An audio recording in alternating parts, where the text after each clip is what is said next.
All right, here's a quick video on autofocus.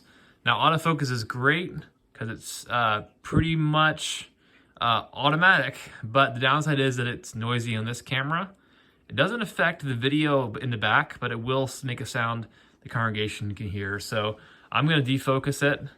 Now, what this camera does is it relies on a sensor in the middle of the camera. So if you see these 9 squares, where that white square is at right now, it's going to focus on. So at the focus, you press the star button, what is up here, or the asterisk.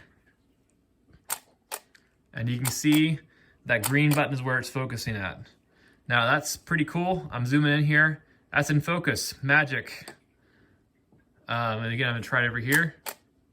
Focus, and you can confirm that the autofocus is good by zooming in. So you can use a combination of autofocus and manual focus. Like you can get it close with the autofocus and then zoom in further. I definitely recommend this not to be used during the sermon because it is clicky and kind of noisy. But that is how to use the autofocus. For advanced features, let's say you don't want to zoom in on the middle. Say we're trying to change the zoom point, or focus point rather. You can press this little button right here. It looks like a cross,